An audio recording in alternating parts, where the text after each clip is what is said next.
and Meyers missing Monday night. What does it mean for the New England Patriots' health for Monday Night Football and beyond? Stick around. You're about to be locked in to the Locked On Patriots podcast. You are Locked On Patriots, your daily New England Patriots podcast.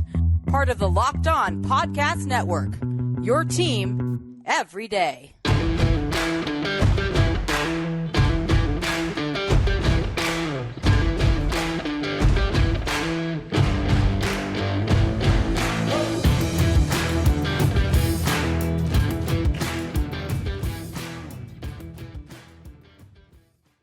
Hello to all of you Foxborough faithful, and thank you once again for making Locked On Patriots a daily part of your New England Patriots coverage and your first listen every day. Remember that Locked On Patriots is free and available on all platforms, so be sure to smash that subscribe button on YouTube and download, subscribe to, and follow Locked On Patriots wherever you get your podcasts. I'm your host, Mike Debate. I cover your New England Patriots for Patriots Country of Sports Illustrated. Let me know what's on your mind. Drop me a line. Just anything you want to chat about. You can find me on the Bird app, on Twitter at MDABATENFL. And while you're out there showing some love to the Twitterverse, please be sure to follow the Locked On Patriots account as well at LO_Patriots. Pats fans, Monday Night Football is nearly upon us. The Patriots are on their way to Glendale, Arizona to take on the Arizona Cardinals. 8:15 kickoff from State Farm Stadium. The Patriots at 6-6. The Cardinals come into this game at 4-8.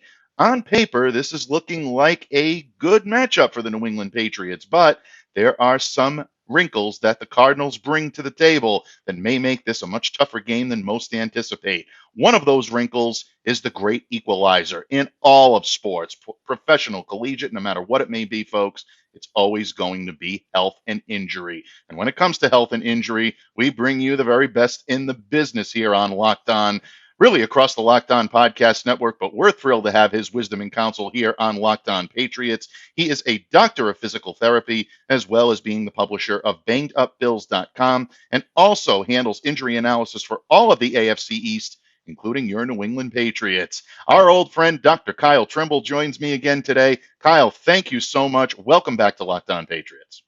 Mike, good to talk to you again, and thanks for having me back. Oh, my pleasure. It's always our honor, always our privilege to host you here on Locked On Patriots, especially to provide insight when it comes to the health and well-being of the New England Patriots. I've said this before, Kyle. My initials may be MD, but you do not want medical advice from me. Trust me, I am not qualified to give that kind of background, but you definitely are, my friend. And the New England Patriots do have a list of walking wounded. There's no question about it. The Patriots listing 6 players on their injury report pretty much all week. On Saturday afternoon, they pretty much confirmed the inevitable that the Pats would have indeed 3 players formally out. And of course, you have 1 doubtful and 2 questionable. But we're going to be focusing our attention today on the out New England Patriots because ultimately, Kyle, it's really, I think, the concern of a lot of Pats fans. And these are 3 significant members of the New England Patriots. We're going to start with wide receiver Jakobi Meyers. Of course, we all know why Jakobi is continuously in the concussion protocol. Hit against the Buffalo Bills last Thursday night. He's been in concussion protocol since. Not a big surprise that Jakobi is out for this game, but long-term, considering what the Patriots have coming up in front of them, meaning not just the game against the Cardinals, but also the Raiders next week, and then a gauntlet of AFC East matchups and AFC matchups, especially one with the Bengals coming up on Christmas Eve. Patriots fans want to know, what is the long-term prognosis from an injury like this?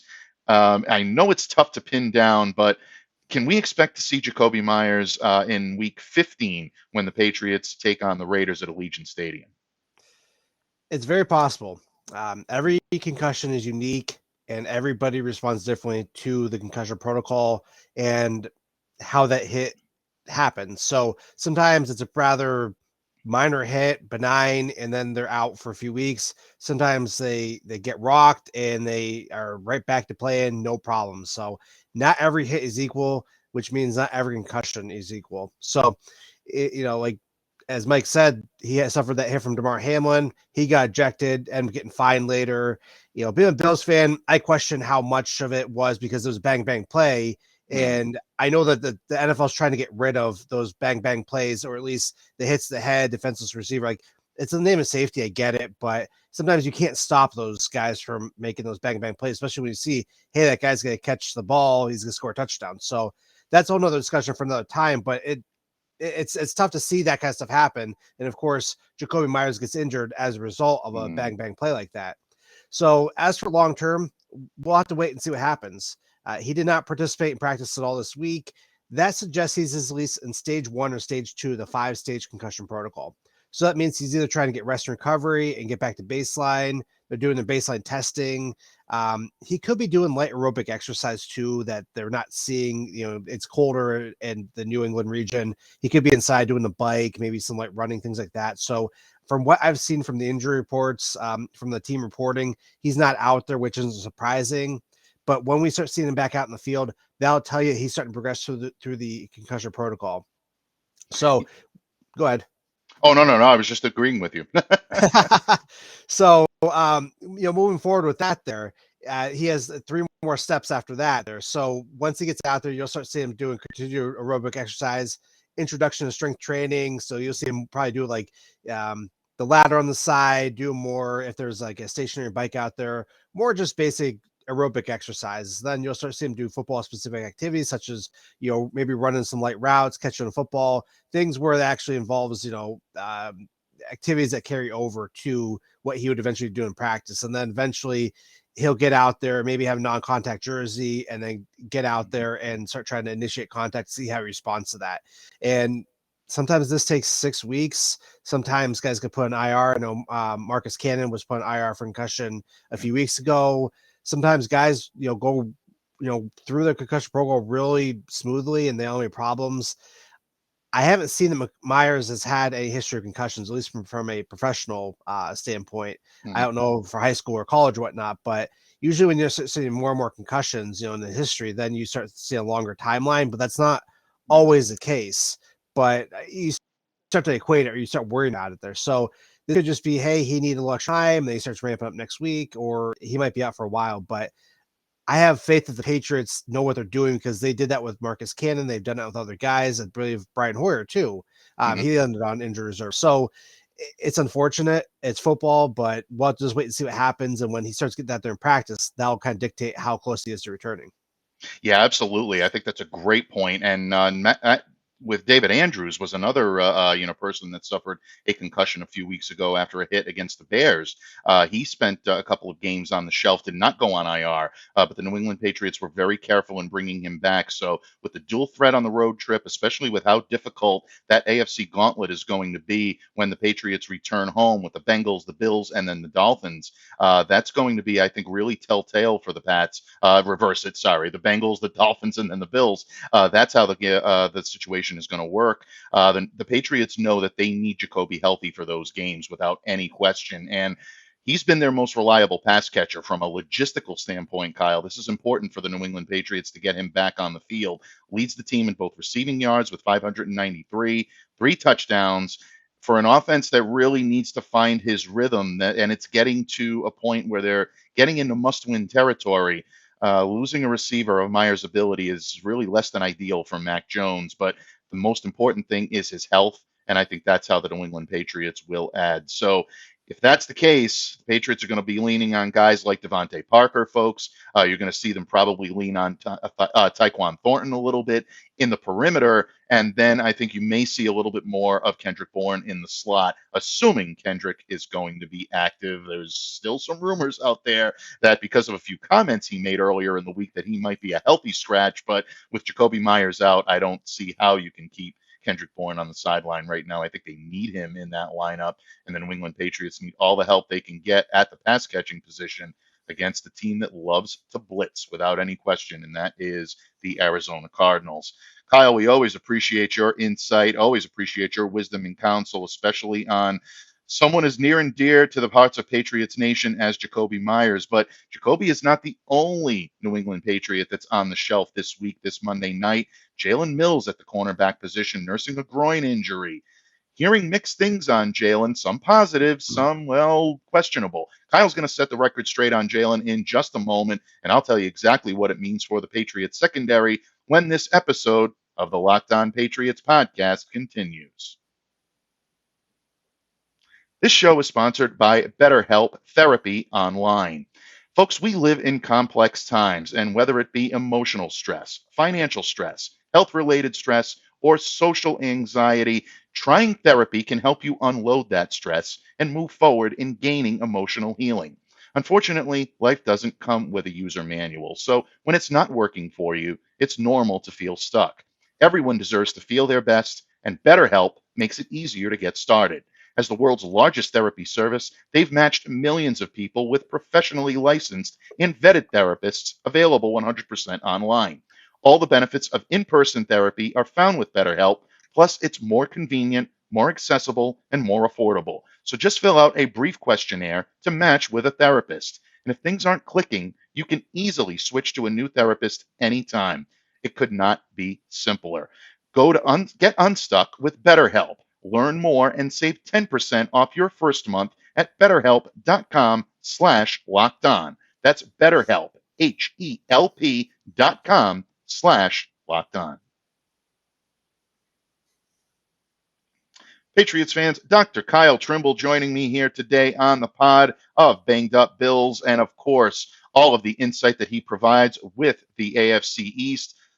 Doctor of Physical Therapy has already given us a great insight on Jakobi Meyers, his concussion, and what we may expect to see from Jakobi, not just in Week 15, hopefully, but beyond that as well. But Kyle, there was another name that popped up on the injury report this week that I think was very interesting to Patriots fans, and that is Jalen Mills. Now, Mills started this season as arguably the top option at the cornerback position after the departure of J.C. Jackson. But Jonathan Jones, former slot corner, one of the best slot corners in the league, has done a very good job on the perimeter. He was a little bit exposed last week against Stephon Diggs, and I do not want to throw a lot of vitriol at Jonathan Jones, who I think did an admirable job. But anytime you get one-on-one press gagged into covering Stephon Diggs, as you know very well, that is a very daunting task for any cornerback. But the task doesn't get any easier this week for the Patriots. DeAndre Hopkins is as great of a versatile receiver as the Patriots are going to face all year. Without Mills in the lineup, that means that Jonathan Jones may be on an island again trying to defend Hopkins. It also means that if the Patriots want to try something different in the secondary, then they're going to have to go to their well. They're going to have to go to their reserve tank. So that being said, everyone wants to know when we can expect to see Jalen back on the field, because we know it won't be Monday night. He's out for this matchup. We know it's a groin injury. What I'm hearing from Patriots camp, Kyle, is that this is a groin injury that was serious enough to keep him out of this matchup, but everyone in the building, including Jalen, seems to be optimistic that he should be able to suit up Week 15 against the Raiders on Sunday afternoon. Based on what you've seen, based on what you know about the injury, is that a realistic expectation? And what are the chances, if any, of potential re-injury if he rushes this back? So it's a complex question, but I definitely think we can try answering it here. So looking back at how the injury came to be, he showed up on the injury report after Week 12, heading into Week 13 against the Bills. He was limited all week. Looking back at the snap counts, he had played in 64 total snaps, which was a season high for him. And that's not necessarily saying he played more than he usually does, because he had played most of the other games, but he just played more snaps in that game because the defense was out in the field more.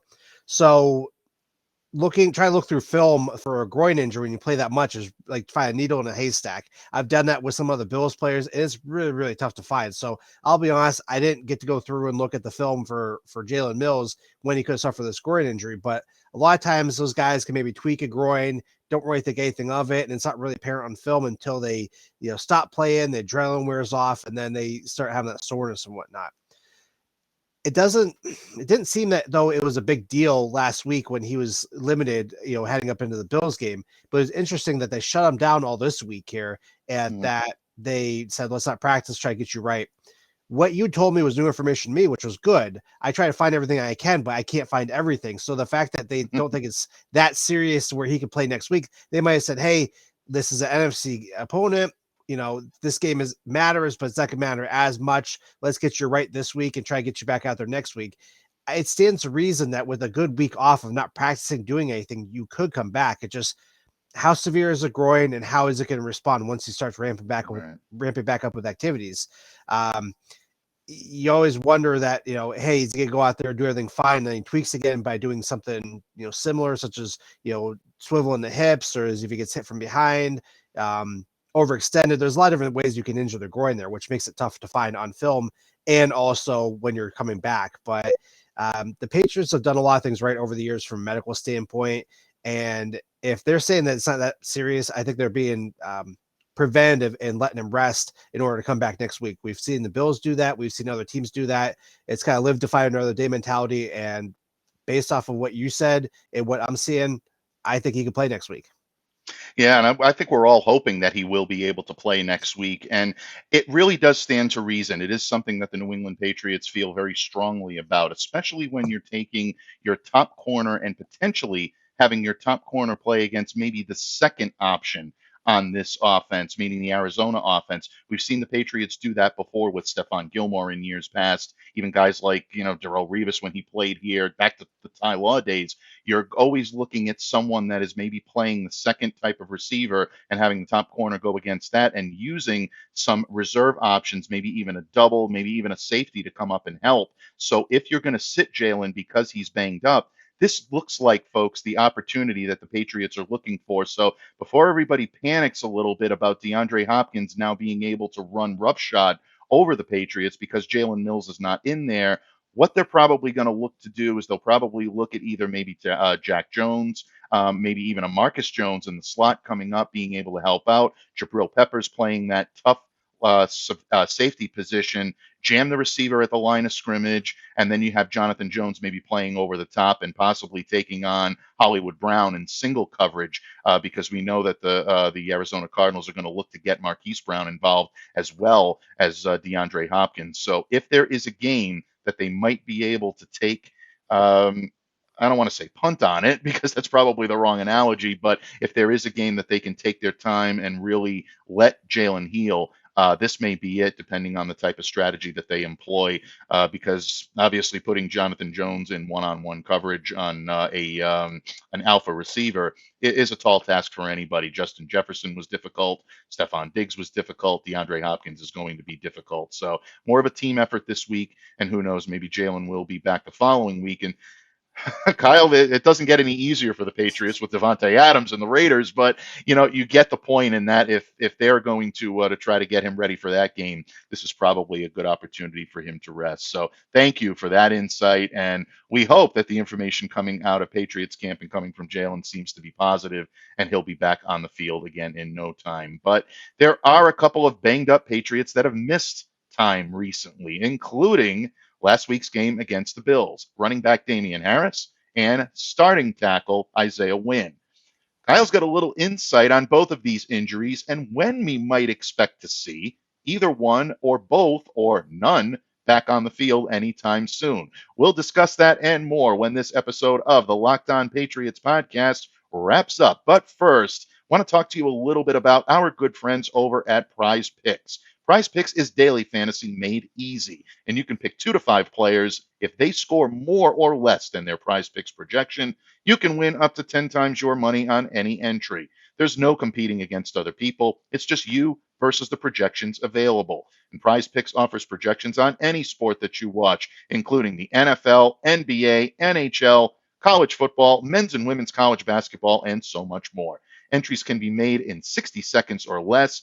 There's safe, fast withdrawals, and it's currently operational in over 30 states and in Canada. So download the PrizePicks app or go to prizepicks.com to sign up and play daily fantasy sports. First-time users can receive a 100% instant deposit match up to $100 with the promo code Locked On. And if you deposit $100, PrizePicks will give you $100. If you deposit $50, PrizePicks will give you $50. So don't forget to enter the promo code Locked On at sign up for an instant deposit match up to $100. PrizePicks.com.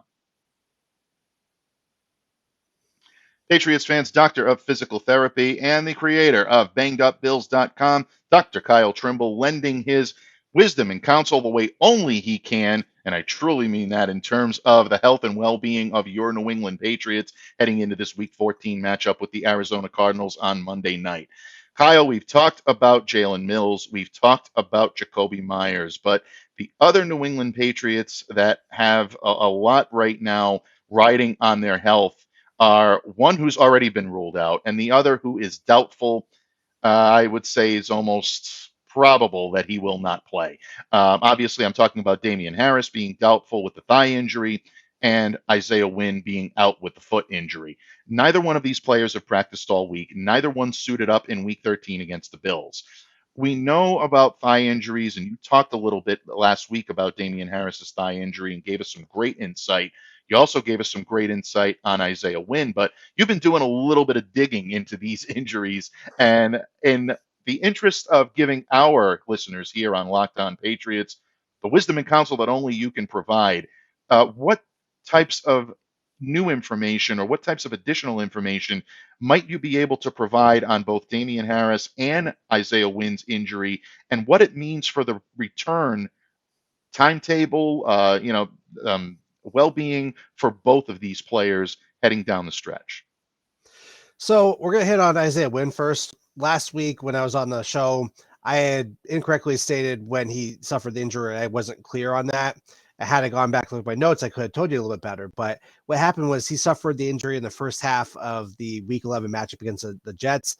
I was able to go back and look through the film, which I try to do with all my Bills analysis. But when the opportunity arises, I do try to look at the Dolphins, the Jets, the Patriots as well. And in this case, I looked at the Patriots. So what happened was Isaiah Wynn was blocking with 50 seconds left in the first quarter and got pushed back. And I wouldn't say he got tripped up, but something happened where he kind of had to land back on his right foot and he landed with his toes really into extension. So he kind of landed with his toes extended through his foot through an axial position. So think of it like you try to get up your tippy toes and you kind of jam down on them there. So that's kind of how he landed on his foot. And it looked like he kind of took a funny step and then the camera panned away and you couldn't really see how he was acting. But then you see the rest of the series play out. And then when they get back on the field for the next offensive series, he's not there. So that was kind of the smoking gun. Based off of that mechanism, I was worried about a midfoot sprain. And of course, there's a similar injury called a Lisfranc with that. But if that was the case, they would have come out and said that because that's a more specific area of the foot that's injured. And that's usually more of a significant injury that's tougher to play through. So I categorize this more as a general midfoot sprain. This could be a generalized bone bruise too, because he did get kind of jammed back up on the foot as well there too. That could explain why he hasn't been practicing either. They want us to let things rest if there is things, angry in there. He did practice the Wednesday after the injury, but then he's did not participate since then. And he's now going to miss his third straight game. If it was serious enough, I felt they would have put him in IR, but they've already put so many other guys in IR this year. I don't know. Maybe they said, hey, this might be more of a pain management thing. Let's see if we can try to get him back any quicker than the 4 games minimum you would have to be on for injury reserve. So this might be more of a pain management thing and just seeing how it responds. But with the depth issues they've had at tackle at times, I'd rather have them be cautious about this, especially a younger player, because I think he's come up on a contract, is he not? He is. He's up this year. This is his final year in the contract, and then he's a free agent this year if the Patriots choose not to retain his services. And right now, throughout Patriots Nation, there are a lot of people that would tell you that Isaiah is probably playing either his last few games or has played his last game in New England. But I can tell you, out of what I've heard from Patriots camp, there is no decision that's been made either way, folks. So this is still wide open. Isaiah walking back through the doors of Foxborough and Gillette Stadium would not surprise me next year if the Patriots see so fit. So, you're absolutely right on that, Kyle. Yeah. So this might be some self-preservation too. Said, hey, I got to think about my future. I can't rush back out there, especially if this ankle or if it is an ankle injury, but it's been designated as a foot. If it is as bad as it is, or maybe just, hey, I want to get back there 100%, get some good film out there. So there's a lot of stuff we're never going to know, but there's definitely some more insight than I was able to provide than last week there. As for Damien Harris, he's doubtful. I did an article that was prompted by a question from Joe Marino over in Locked On Bills from a listener that talked about the questionable rates and whatnot. So I dug into that last year. You can find that on my site. It talked about the questionable rates. You should be able to find it pretty easy if you type that into the search bar. But I looked at the doubtful players that ended up playing. It was under 2% over since 2017. So it doesn't happen. That's league wide. So I think most of the guys that played doubtful in the AFC were the Jets guys, and that was some lean years that they probably had to get guys out there. But I don't expect Damien Harris to play this week, despite the doubtful designation. And he's dealing with a left thigh injury, like I said last week. The hit that he suffered, it looked rather minor, but sometimes you see those minor injuries get to be pretty nasty, or they're bigger than they really are. Of course, what looks to be a minor hit could be put me in a wheelchair, more normal people in wheelchairs. So these guys are playing NFL football. So this also might come down to a pain management issue. He's now missed going to be his second straight game. He hasn't been practicing at all. It might just come down to how that quad and hamstring complex is going to respond, whether he can get through it without getting things swollen up, if there's a lot of pain with it, trying to push off that leg, if he can absorb contact to that area. Because if you think about it, we talked about with David Andrews, who also had a thigh injury that he's playing through.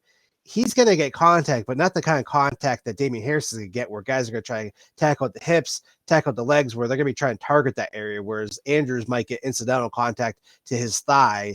He had other issues with that, but he's been playing pretty well. So Harris, I'm sure they're also just trying to be more cautious with that, but knowing that the positional demands and that churning of the legs he has to do with the quadriceps and hamstrings, they probably said, let's not get this thing angry, and then you have to exit halfway through the game. I'd rather have Ramondre Stevenson out there again and Pierre Strong Jr. Taking the rock rather than trying to get Harris back out there and struggling, especially against a NFC opponent when you know you get AFC opponents still to come.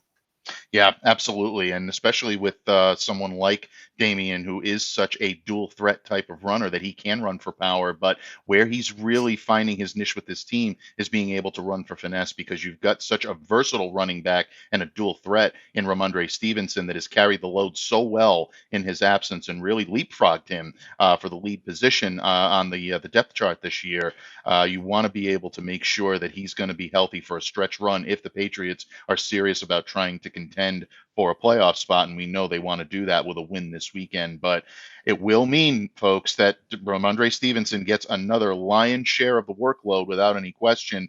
You do expect to see guys like Pierre Strong, like Kyle said, Kevin Harris, the rookie, of course, and maybe even J.J. Taylor of the practice squad called up. At the time we're speaking, the practice squad call-ups have not been designated yet. So keep a sharp eye out on that to find out if the Patriots go for additional help at running back to kind of spell Ramondre a little bit, because against the Bills, he took all but one offensive snap for the New England Patriots, and that's a heavy workload for any running back. You always want to make sure that these guys are well rested.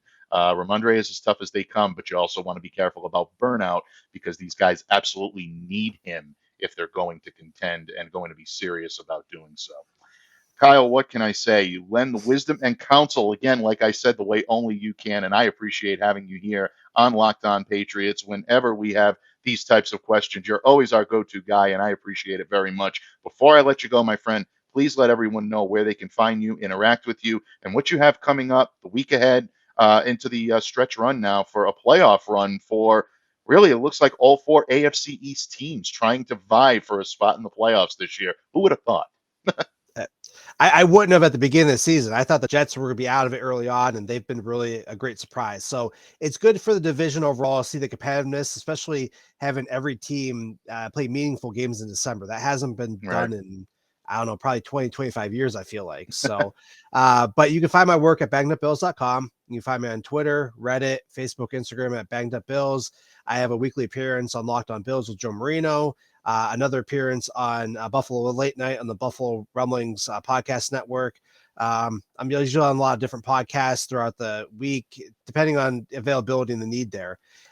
Any work coming up, it's usually the previews and injury recaps, sometimes some special stuff. I did my Josh Allen injury recap when he suffered his elbow injury last month against the Jets. I have two different pieces on the Von Miller when he had the lateral meniscus, what his timeline was for that, and now what his ACL recovery is going to look like. So that's up on the site. You can read about that. anything else that's coming up. I mean, there's lots of guys that are potentially coming back from the playoff run for the Bills. You can certainly read about that, especially you might get a piece of them for week 17, or excuse me, week 18 when the Patriots play them, including Jameson Crowder, among others, and Jake Kumro. So make sure to check out the site, bangedupbills.com, and you're going to find any and all injury information around the division and your New England Patriots, as much detail as I can possibly find. Absolutely, folks. And again, if Kyle's putting pen to paper or voice to microphone, you definitely want to listen. Some of the great medical insight that you'll find anywhere in NFL media. And of course, he's covering your New England Patriots. He's also covering the Buffalo Bills very much in depth. So if you're into keeping your friends close and your enemies closer, especially with a Week 18 date with the Buffalo Bills coming up on January the 8th, you definitely want to check that out.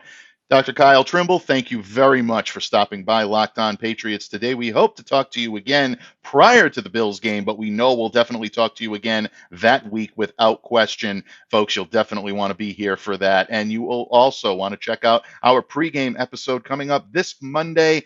Our main man, Murph, is back in the main chair, and he is going to help preview the Patriots, the Cardinals, Monday Night Football from Glendale, Arizona, State Farm Stadium, 8:15 p.m. kickoff. You can see it on ESPN. WBZ is also carrying that locally, folks, so definitely check that out. But in the meantime, thank you very much for making Locked On Patriots a daily part of your New England Patriots coverage and also your first listen every day. Remember, Locked On Patriots, free and available on all platforms, so download, subscribe, follow, smash that subscribe button wherever you get your podcasts. And now that you've made us your first listen, make your second listen our good friends over at Locked On Sports Today. All the latest news that you need from all of the world in professional and collegiate sports, and also the take of the day. You can follow Locked On Sports Today on the Odyssey app, on YouTube, or wherever you get your podcasts. On behalf of Dr. Kyle Trimble of A Banged Up Bills, I am Mike Debate. Thank you, folks. Stay safe, stay well, be the change you wish to see in the world. Have a great day, everyone.